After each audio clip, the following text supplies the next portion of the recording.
200 টাকা খরচ করে 1000 টাকার আইসক্রিম আজকে আমি ঘরেই বানিয়ে নিয়েছি, সেটাও ম্যাঙ্গো ফ্লেভারের।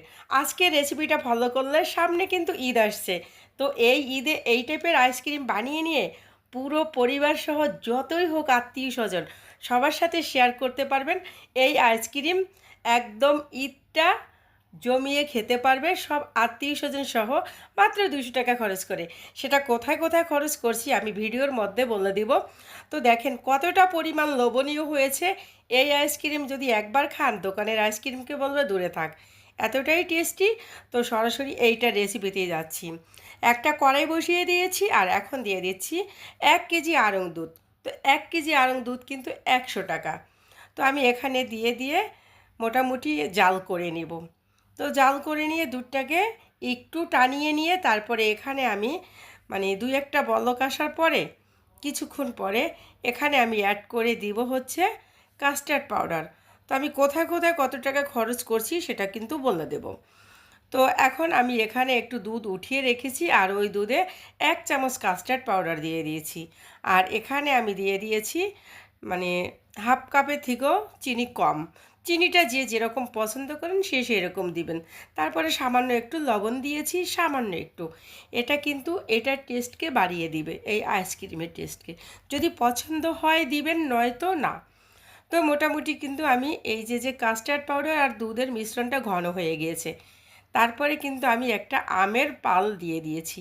এটা কিন্তু হচ্ছে আমরুপালি আম আমার ডিপ ফ্রিজে ছিল, ওখান থেকে আমি বের করে একটা আমের পিউরি নিয়ে নিয়েছি। তো যাই হোক, এখন আমি ওটার ভিতরে দিয়ে আমটা কিন্তু একদম নামানোর একটু আগে দিতে হবে, জাস্ট 1 মিনিট আগে। তো নামিয়ে নিয়ে এখন একটা র্যাপিং পেপার দিয়ে র্যাপ করে নিয়ে আমি কিন্তু রেখে দিব ডিপ ফ্রিজে 2 থেকে 3 ঘন্টার জন্য। তো 2-3 ঘন্টা পরে এখানে আমি একটা এই আইসক্রিমের হুইপ ক্রিমের 1 কাপ আমি হুইপ ক্রিম নিয়েছি। আর এই হুইপ ক্রিমটার দাম হচ্ছে 260 টাকা। তো এখানে 4 কাপ হবে, ওখান থেকে আমি 1 কাপ নিয়েছি। তো 1 কাপের দাম কত হয় সেটা আপনারা হিসাব করে নেবেন। চিনি, কাস্টার্ড পাউডার সব কিছু মিলিয়ে কিন্তু হিসাব করবেন আমি কোথায় কত টাকা খরচ করছি। তো ওই যে হুইপ ক্রিমটা কিছুক্ষণ বিট করার পরে যে আমি কাস্টার্ডের সাথে দুধের মিশ্রণটা মিশিয়ে রেখেছি সেটা দিয়ে দিয়েও আমি 2 মিনিটের মতো 30 সেকেন্ডের মতো বিট করে নিয়েছি। মোটামুটি অ্যাভারেজে আমি 2 মিনিট বিট করব। তারপরে দিয়ে দিয়েছি ম্যাঙ্গো অ্যাসেন্স। যাদের কাছে ম্যাঙ্গোটা না থাকবে তারা কিন্তু এই ম্যাঙ্গো অ্যাসেন্স দিলেই সুন্দর একটা ঘ্রাণ আসবে। আর যাদের ডিপ ফ্রিজে আমার মতো আম আছে তারা শুধু আমটাই দিতে পারেন।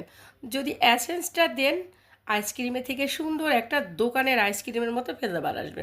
তো এই যে বাটিটা, এটা 3টা বাটির যে সেট থাকে সেই বাটির একদম বড় বাটিটা আমি নিয়ে নিয়েছি। তো এখানে 1 লিটারের বাটির 3 বাটি হবে। এখন আপনারাই হিসাব করবেন যে আমি 1000 টাকা যে বলেছি সত্য না মিথ্যা। তারপরে এখানে আমি দিয়ে দিয়েছি কিছু কাঠবাদাম কুচি করে, এটা দেখার সৌন্দর্যের জন্য। তো এখন আমি ছেট করব। ছেট করে নিয়ে ডিপ ফ্রিজে রেখে দিয়েছি 6 থেকে 7 ঘন্টার জন্য। 7 ঘন্টা পরে আমি বের করে নিয়েছি। তো আপুরা ভাইয়ারা এটা আপনারাই হিসাব করে নেবেন যে আমি কোথায় কয় টাকা খরচ করছি। আমি কিন্তু আপনাদেরকে বলে দিচ্ছি যে কোথায় কত টাকা খরচ করেছি, কতটুকু। তো এখন কিন্তু আমি একটা খাওয়ার জন্য সার্ভ করে নিচ্ছি আর আপনাদের সাথে শেয়ার করছি যেটা কতটা পারফেক্ট হয়েছে। দোকানের আইসক্রিমকে বলবে দূরে থাক। তো এত কম টাকায় এত মজার আইসক্রিম, সামনে ঈদ, কেন আপনারা মিস করবেন?